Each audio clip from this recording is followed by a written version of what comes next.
Hello, hello, hello. Welcome to another series of Discover the Gateway to Abundance. Today we have Betty, one of our past participants, with us, and we will be talking more about what abundance is for us, how to find that gateway.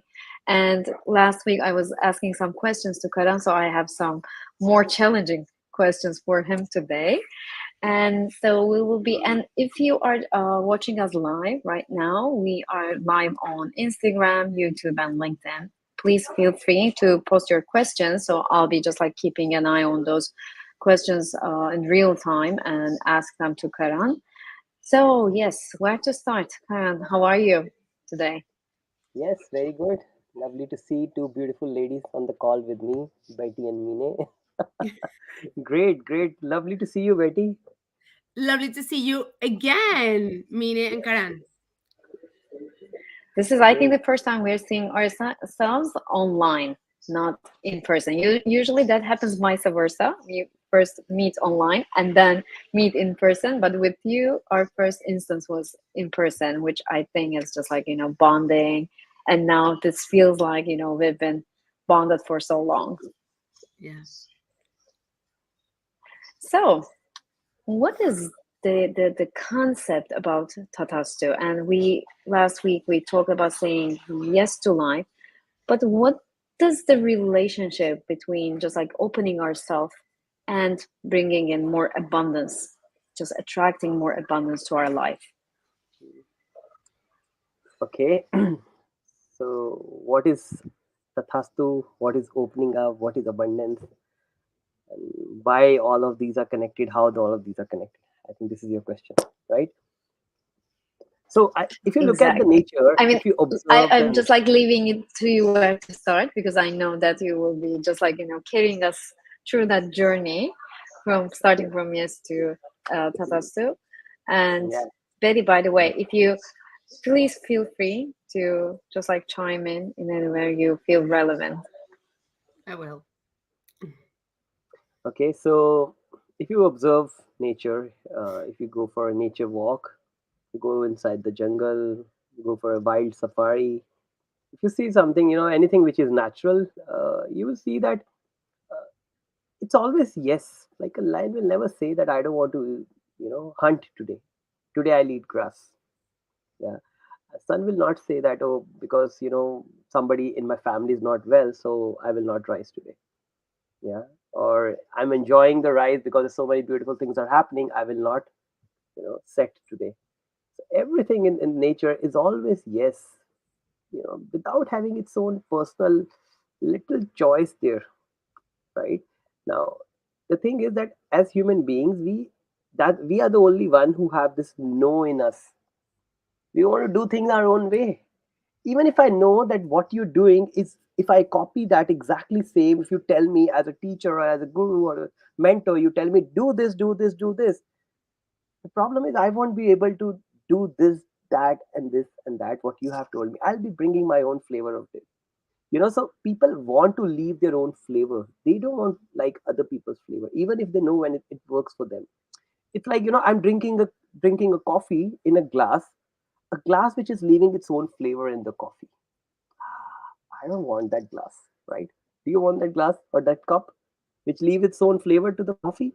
I'm enjoying the coffee. Coffee is amazing, but this cup every time it leave its own flavor. I want to change the cup.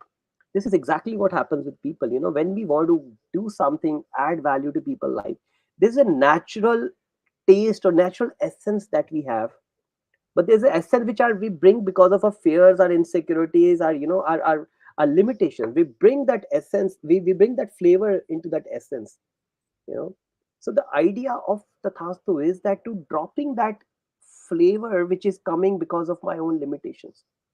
And the moment I do that, whatever is flowing through me naturally is always in abundance. If you notice that, uh, people who have been into a life threatening situations, like, they've been kind of in an accident, or they've been in a difficult situation where there's no time for the brain to tell you what is to be done. They always know what is to be done, right? They always know what is the right thing to do in this moment. because it's not just there's an intelligence beyond us which is guiding us all the time. And we don't want to listen to that because we're so filled with our own self. Even when we are talking right now, if somebody is listening to us, I challenge you to ask yourself, are you really listening to what I'm saying, or are you listening to your own self in your own head? We kind of, there's the conversation happening in our head, there's never listening happening in our head. And when there's no listening happening in our head, what happens is I'm listening to my own voice again and again, thinking it to be the guidance from somebody else, from beyond. Now when I'm looking at something, I'm not looking at something as is. I'm looking at something and then putting it into some kind of categories. Oh, this is good, this is nice, this is beautiful, this is ugly, this is natural, this is not natural, this is I'm putting so many flavors in that actually I'm not looking at things as they are. Now, people who are visionaries, who can see things beyond, they have developed a, a maybe intentionally or unintentionally, develop a mindset, or not even a mindset, but a way of living their life where they know when to keep themselves aside. Yeah, when to keep yourself aside. There are times when you know that the biggest hindrance for yourself is you, not the other people. Yeah, we would not like to believe that. So I when we talk about the eastern way of practices of like meditations and yoga, there's a big difference, which we are which we can kind of clearly see. Most of the western practices of meditation are cover, they talk about two layers of human being. One is the body, and second is the mind. Now from the mind, thoughts and the emotion arise. So meditation and these practices are all about focusing on that, on certain emotion or a thought, and then kind of bringing your focus to that. This is just two level of operation, that focus that you happens on these two layers, body and mind. But when you look at the eastern practices, we look at body as different layers of it, not just as a body itself. There's a physical layer, which is the physical body. Then there's a mental layer, which is the thoughts and the emotion. Then there's something beyond, which we call it as a pranamaya kosha, which is the energy body, energy body which is keeping us alive.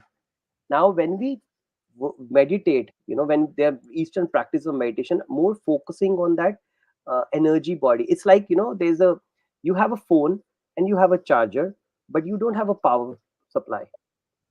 Your phone is of no use, your charger is of no use, but there's a power supply, both becomes useful. So the charger, the light, the energy is that same, power which keeps you alive. And the moment you touch that, and you start going deeper into that, there's a fourth layer you touch. And that fourth layer, in India we call it Vijnanamaya Kosha. Vigyan means a special kind of knowledge. In English, this is not the closest word, but I can say the closest word you can use is the etheric body. You know, the etheric body, which is beyond your energy body. Now, this etheric body, what is this etheric body doing? This etheric body has got some special knowledge about yourself, and your the knowledge that you receive from the nature for you. Now, through on this etheric body, there's an information which is there. Now, if you're not going beyond your mind, you're not reaching your etheric body, which means you're not getting the message. So there's a courier for you, there's a delivery for you, there's an email that has reached, but it is not reaching your inbox because your inbox is full. So inbox is your mind, which is full. And every time a mail arrives, it bounces back. Why? And the sender is trying its best to send you the mail again and again, but your inbox is full. So this is, and when you receive that email, what happens? Then the next final layer, we call it Anandamaya Kosha. Ananda means bliss. Touching the bliss which stays with you, that you're going through pain in life and there's the physical discomforts and everything. There's a bliss inside of you which never leaves you. It shows in your eyes, it flows as a tear from your eyes, and you become so very effective in the world. Now the intention of retreat is to go there and touch that once, so that when you come back, you're not the same person. It's like, you have a trampoline, you're jumping on the trampoline. By chance, you look on the other side of the wall, while because you jump so high, that you look on the other side of the wall, and you see something incredibly beautiful. Oh my God, you can't, what do you want? You just get down from the trampoline, you try to go to the other side, you jump, but you can't see anything because the wall is very high. You come back onto the trampoline, you jump again to get a glimpse of that again. Now you're tired, but you want to go there. You come back home that night, you can't sleep. Your mind start thinking, what is that I can do to go there? And next day, you don't get onto the trampoline. You start working on yourself to build a ladder. You get some wood, you get some saw, you cut it, make a ladder so that you go to the other side. And this is the intention, that in these retreats, the program that we do, our intention is people to have that, let them peep into the other side of something incredible, something beautiful, something which they have never experienced before, and then giving them methods and structures so that they can build the ladder and go to the other side. I think that's quite long explanation, but You beautifully explained it, and I will be just like asking Betty about her experience. But before that, I would like to, because like you were saying that we need to first empty ourselves, and I have a perfect photo to show our audience. okay. So this is our dear Betty with her message at the Love it. retreat: empty yourself to fill yourself with life. So let me ask you about that experience, because you are a busy woman and you are really busy in business. You have a busy life. You're a social, busy businesswoman. So, how was that experience for you to just like, empty yourself and to just like, peep to the other side of the world and just like come back to that frenzy? Well, firstly, I was very skeptical because I think I'm not the kind of person. Well, I'd like to think that I wasn't the person that like the yoga or the meditation. I'm more like, okay, let's just get stuff done. This is a priority, like my work, my speaking events. I live in London. I'm a city woman. I work in finance. So I used to think that this was not for me. But I think somehow I am always very interested as well in positive mindset and how can we become better. So when I entered to the retreat, I entered without even planning. As you remember, I forgot half of the things that I have to do because I have other priorities at work. I even went with my computer to work when I was in the retreat, and I end up completely changing and being more conscious about the fact that this was more important than anything else. And I think that that's what changed completely. We always put priorities: work, bills to pay, adulthood, um, and then we forget about what's really important, which is nature, which is connecting with ourselves, which is listening to ourselves, which is listening to the others, which is looking around, which is eating consciously, having a sleep, and having time to be mindful on life, which I personally never had that time. So the retreat for me was life changing, and the reason was because it was for probably the first time in my life which I was in silence for a day, which I have never done. I was listening, I was present, and I interact with people that also were in the same kind of mindset, and we have the space, the guidance, the workshops to enable us to go there, and so that's the reason I'm repeating the retreat this year. And I now want to, if it's possible, to really be able to take that time of the year where I focus and give this to myself. I really remember that mood you were in. You were just like, asking us to be just like, in a room because you had to take care of some meetings and you had to be on calls. And I remember then you leaving the retreat, you know, as Karan was saying, that bliss. I mean, if you really have that bliss, it shows in the eye. Even the color of your skin changes. Something is just like, you start blossoming. And once you're in that flow, once your body feels that, it never forgets, because our body never forgets those feelings. And then you, for your whole life, you long for that feeling. And then once you're like misaligned, you just like know it. And you're just like, again, longing for that feeling, longing for that alignment with your own self. Actually, like this is the journey back home, as I would like to say, because this is where we are. This is just like, rediscovering and just like who we are, who we were before everything else. Yeah. And So I actually, would like and I to. love how Karan is saying that this is a journey of being nothingness. And so, to make it simple, this experience is about being nothingness. See, just like you asked asked this question to Betty, that she's a busy woman and how did she, do it and find time. Let me ask you the same question. Oh my goodness, she's busy in only in finance. You're busy in 10 things, and then in your family, and then your kids and everything, and all the time, you half of the time you're talking to me on a video call while driving your car, and this is how you are. And then those 4 days, you are a completely different person.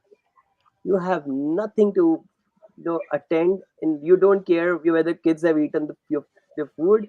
You don't call and check on them. You don't check on Arda, your husband. You don't check on your work. You do nothing. You just 4 days fully there, fully available. Why do you do that? And for the same reason, because it's that time is the gift to myself, because it's really the rediscovery of my true self. I mean, just like touching it, because we literally, I feel that I'm just like touching my true self, and the feeling that I have during the retreats is just like, the flow. I'm I don't even feel my feet on the ground. I feel like I'm elevated from the ground. Seriously, it's just like, the feeling is I'm just like floating, really gliding up in the air. And I love that.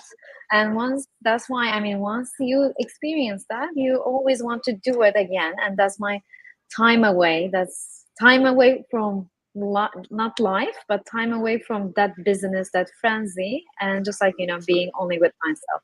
That's why I love the time, like the day, the time, even if it's like sometimes it's 5 minutes. I really love that time of contemplation, meditation, whatever I do. I just like love that time to myself, because it's the only time that I can be with myself without any thoughts, without anything. So, and just like think about that to be 4 days. Why would I not want it? Lovely. Okay, so we are all set. This time the location is going to be even more beautiful. Antalya is beautiful. It's on the beach side. It's a nice property, and yes, we have Betty with us. Yes, and Yeah. I really can't wait. I think that what Mine was mentioning earlier when we were having a conversation just backstage, I think that everybody who's coming brings the energy and brings and adds something to the table for creating the space that we will create to all together. So I'm looking forward very much to meet the new people that's coming. The location looks amazing. I honestly, as a person that I'm not one of the organizers. I was an attendee and I'm an attendee again. I cannot recommend this event enough. Location, activities, people, it's just incredible. And so anybody who's thinking about it or having any doubts, honestly, just book yourself and just go. Amazing, thank you. And this time, yes, as Karan mentioned, it's going to be in Antalya. We've been doing the last two of them in near Istanbul, but we wanted to get away from Istanbul, and people were asking to come experience other places as well. So this time it's going to be in Antalya, and we never know when it's going to be the next time we will be out of Istanbul. So this is your chance to experience southern Turkey as well, apart from the retreat experience. So if you are just like watching it even later, it's not only about the retreat, because like these two people, they also had some vibes during the events. They were dancing and they were just like, having fun. So if you think that this retreat is all about the spiritual part, we are about everything. It's not this or that, it's about all. So we would be more than welcome to welcome you to our tribe, the Happitude Retreat Tribe, so that you can experience this firsthand. So, Karan, Betty, do you have anything to add before we wrap up? No, all good. I think you've said it well. Let's go for the retreat now. Let's start Yes, I can't preparing for wait. it. Yes, yes. Okay, great. I'm so Thank much you. looking. The countdown has started, so make sure that you are reaching out to us for the details and enjoy your day. It was great seeing Thank you again, you. guys. Thank Thank you. you. Take See you. care. Bye bye. Bye. Bye bye. Bye bye.